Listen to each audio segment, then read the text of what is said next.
Welcome back to the channel and welcome back to another video. Before we get into it, please don't forget to smash up the like button, hit the subscribe. Let's get straight into it. We're gonna start off today with the game review. I was supposed to do a player ratings, but I did the player ratings and then turns out the sound quality wasn't very good, so I ended up not uploading it. So we'll just do a quick game review right now. Look, I think the game, obviously I did a reaction yesterday though, but the game was a good performance given the circumstances. We had no Rodri. There was big question marks there because last season we were Rodri FC. No Rodri, no win. But so that was the big thing I wanted to see. But the performance was good. I think Manchester City, it was a game of, I said it in my match reaction, we played well in spells. There were spells where the first 20 minutes, we were sensational in that first 20 minutes.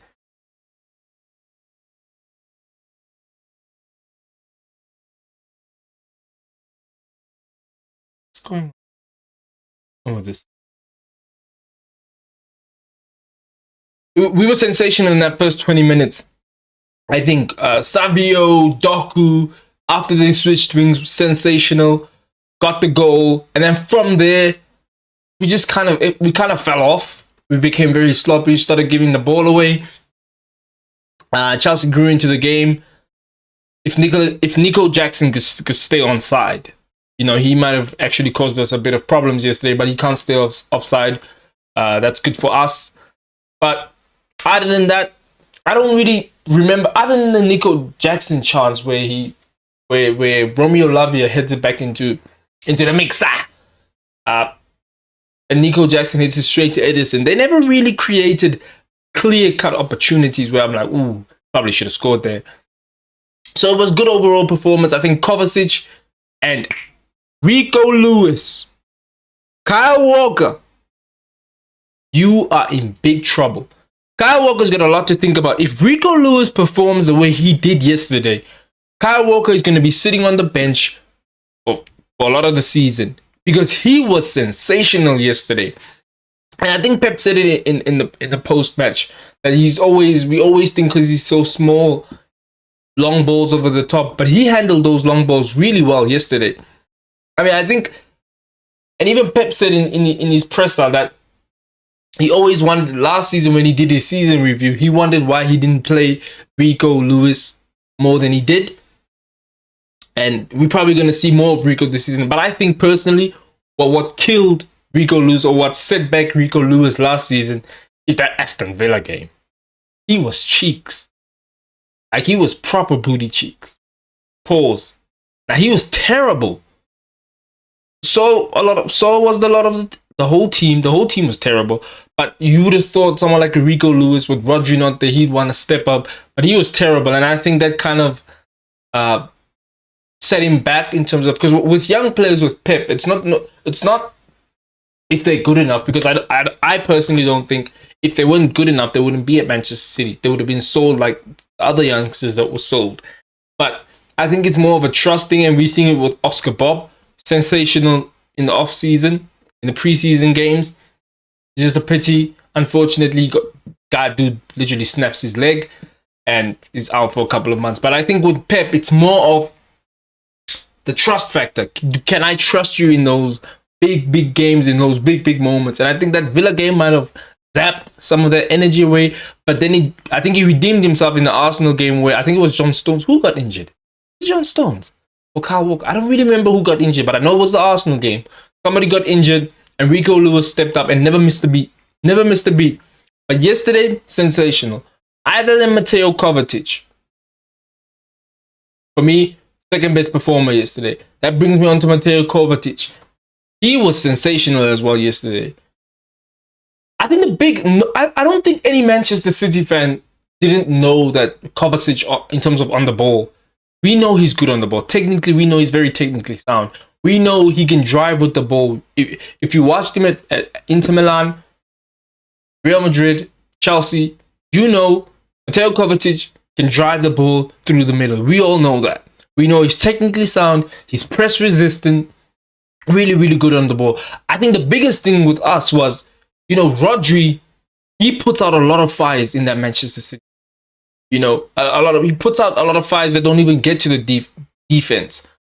So the question was, can he put out some of the fires that Rodri puts out? Look, you're never going to get... People say, go get another DM and sit on the bench. First of all, you have to find someone who's willing to sit on the bench and basically only play if Rodri is not available.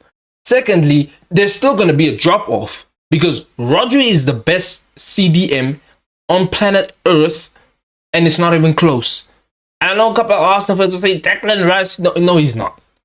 Rodri is the best CDM in the world, hands down. It's Rodri, then everybody else. You see that gap? See the gap? That's the gap. Nobody's close to Rodri. So there's always going to be a drop-off, no matter if you bring it, if you find somebody to sit on the bench and just basically wait for Rodri to get suspended or injured, which is it's likely, but you have to find somebody who's going to be willing to sit there. And even if you find somebody, then they're not going to be as good as Rodri. So the drop-off will always be there. I think for us with Mateo Kovacic, it was, can you just put out some of the fires that Rodri puts out? And I think he did that yesterday. There was a point where I said, I was like, the amount of times he won the ball back in those midfield areas, I was like, yo, if Mateo Kovacic plays like this, we might not need another midfielder. Look, I know we're going to talk about Gundo a little bit later on, but if he plays like that, we have our Rodri replacement. Because I don't think we ever wanted just a guy who's going to play out and out six, right? I don't think we ever wanted a guy who was going to play out and out six.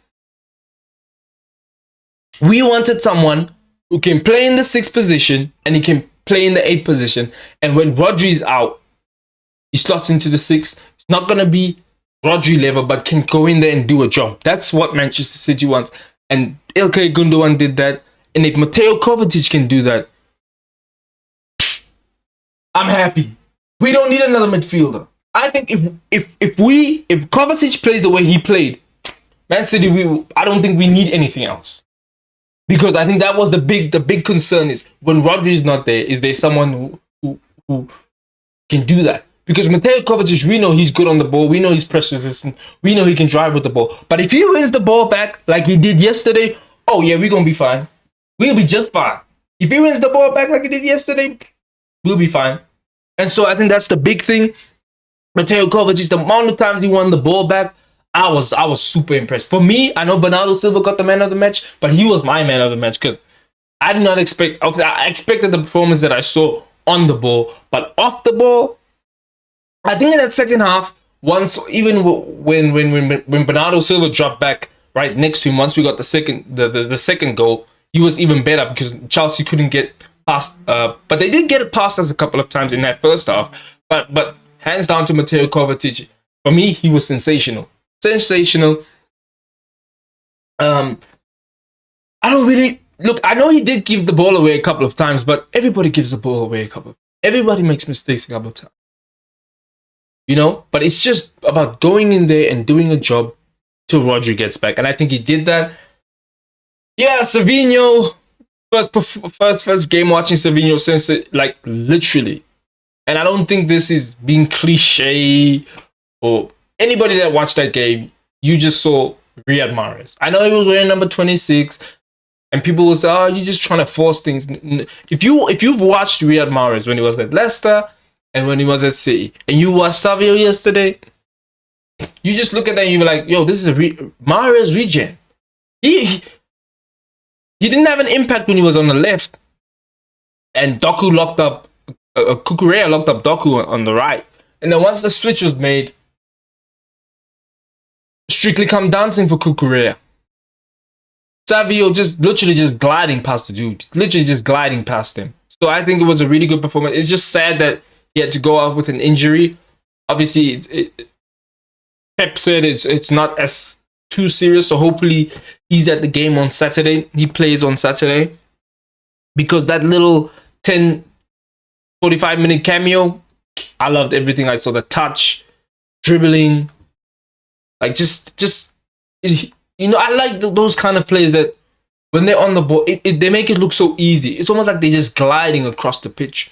Riyad Mahrez had that.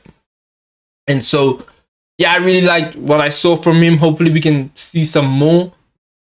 But yeah, overall, I can't really... I don't think even if any Man City didn't play to their best ability, we all know that. But I didn't expect that. I wasn't expecting a 10 out of 10 performance or a scintillating performance. I just wanted to get the 3 points. Because in these, like, especially in the early stages of the league title, performances don't mean anything. Because if you're performing well, but you're not getting 3 points, what's the point? You know? I said it in my review yesterday. Honestly, what's the point? But if you, in the early part of the season, I just think it's about picking up as much points as we can.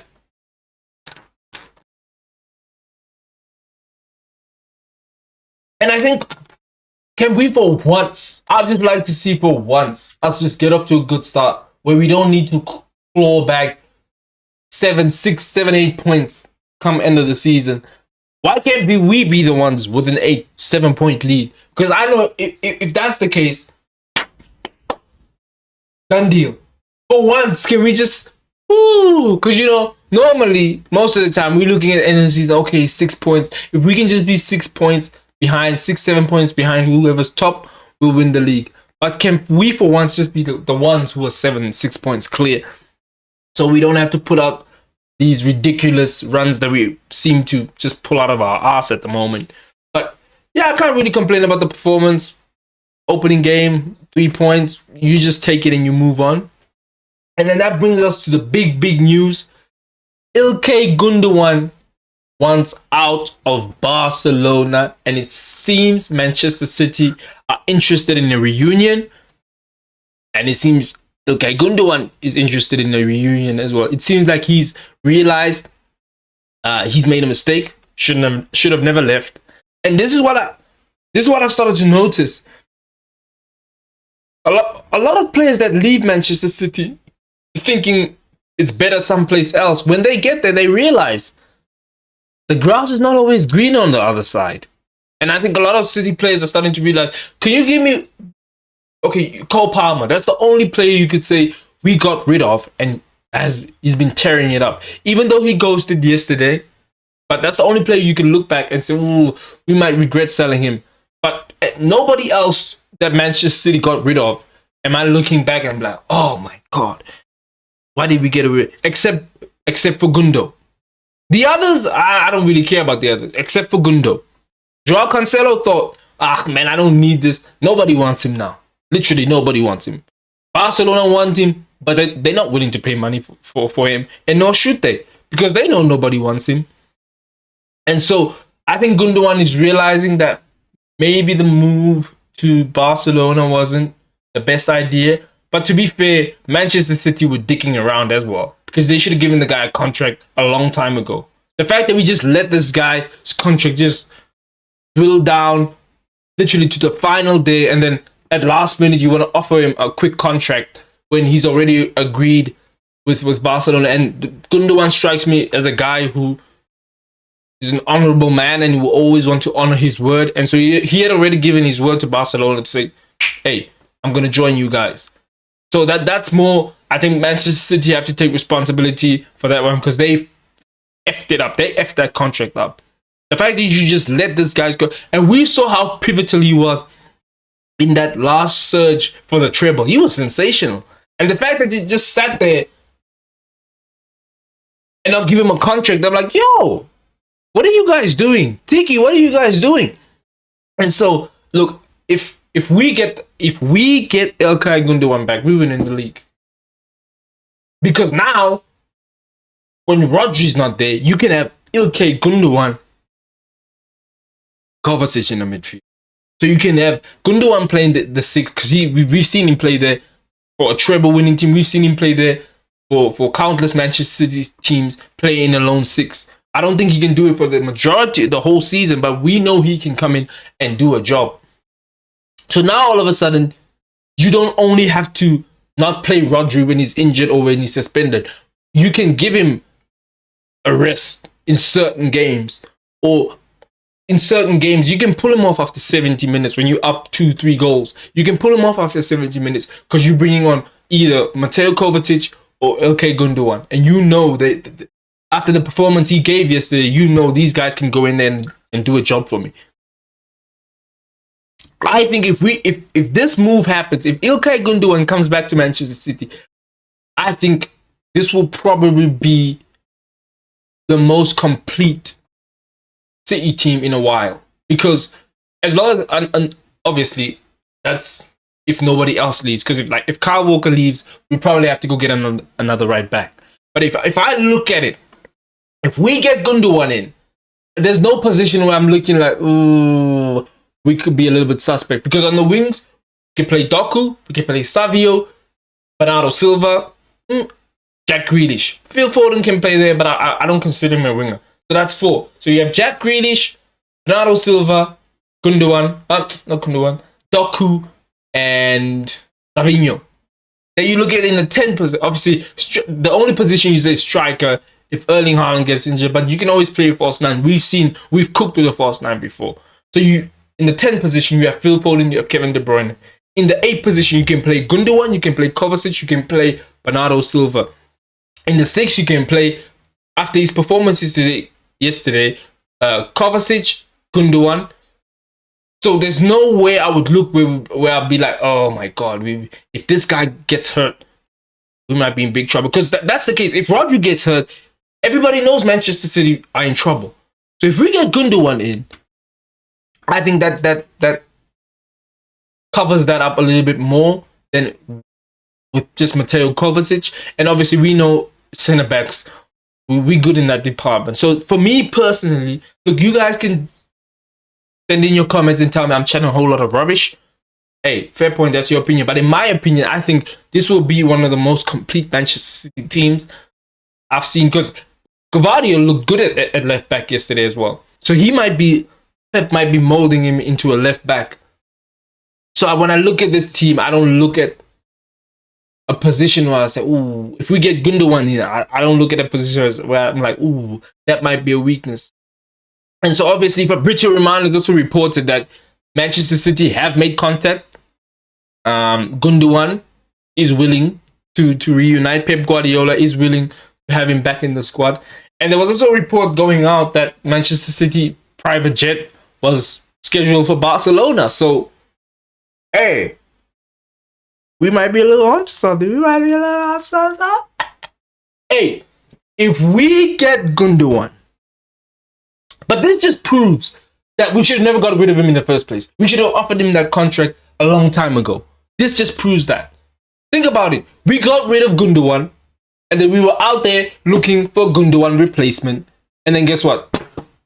Gundogan is the Gundogan replacement. So that tells you everything you need to know about that piece of business for Manchester City. Normally, we people give us credit for how we do business. That right there was cheeks. That was dusty. That piece of business, the whole Gundogan situation, was dusty. And if Barcelona say they want us to pay money, it'll probably be a swap deal, because obviously they want Joao Cancelo, and it seems like Pep's not buying the whole Joao Cancelo thing. I don't care what he says in the media. It's over between Pep and Joao Cancelo. He's never playing for Manchester City again. I know Pep sometimes says, yeah, we'll see in training. He ain't playing. He's just not going to come out and say, I don't like this guy, get rid of him. So, Barcelona want Cancelo, we want Gundogan. Look, if they ask for a little cash on top, hey, we should give it, because we were stupid enough to let him go. So if Barcelona asked for a little bit of cash, we should give it, because we were the ones who were stupid enough to let him go for free and then buy him back. Think about that. Let the dude go for free and then you buy him back. So that tells you everything you need to know about the whole Gundogan situation. We should have never got rid of him in the first place. But if we bring him back, I'll be buzzing. I'll be so happy if we bring this guy back, because it solves so many issues Well, not so many, but that one issue of if Rodri is not there, Man City go bust. Because that's what it was last season. No Rodri, no win, and I think that softens the blow a little bit. It papers over that crack a little bit. I think we can handle maybe a longer run without Rodri, but we still need Rodri because there's only one of him. There's only one Rodri, and he's so pivotal to what we do that I think you can't go like 2 months without him. That's just I don't think we'll be able to deal with that if we lose Rodri for 2 months. But I say let's say we lose him for 3 weeks, even 4 weeks. Rodri, I think Kovacic, Gundogan can do a job in there. I really do. Because if Gundo's not there and we lose him, Rodri, I don't see Bernardo Silva and Kovacic being able to endure 4, 5, 6 weeks of no Rodri.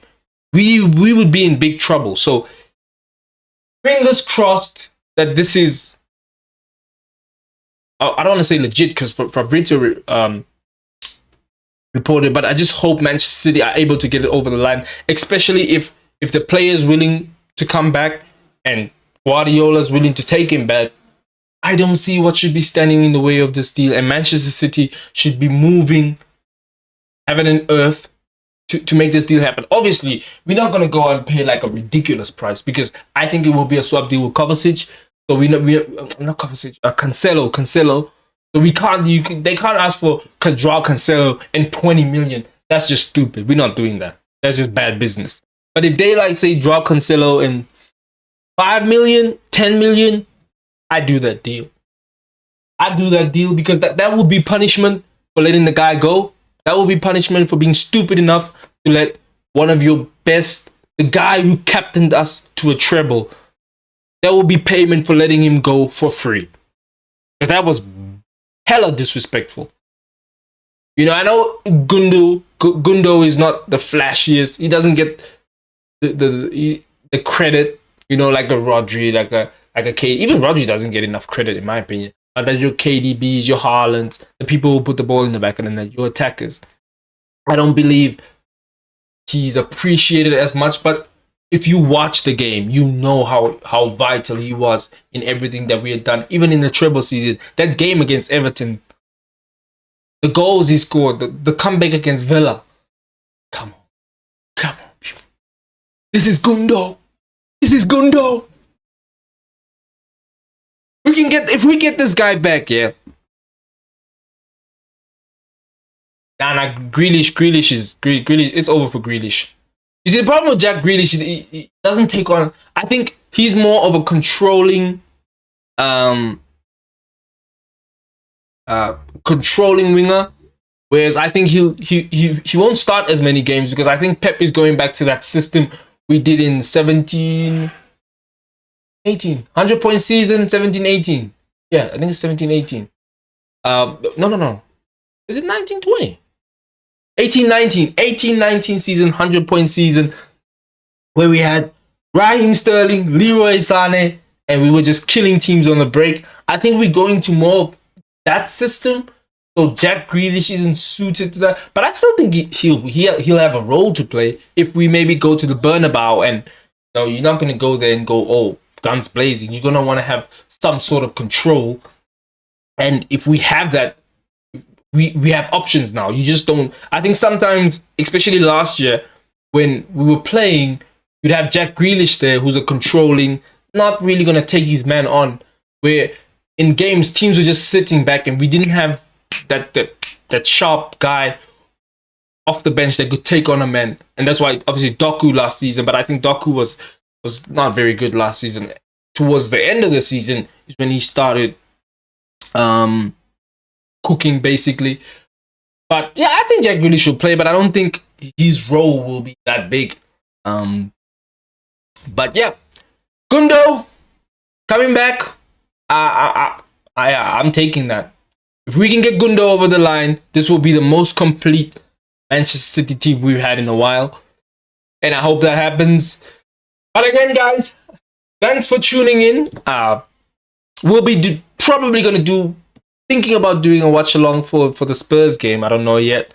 I haven't decided. But those of you tuned in, thank you. Please don't forget to smash the like button on your way out. Till I see you guys again, thank you and God bless.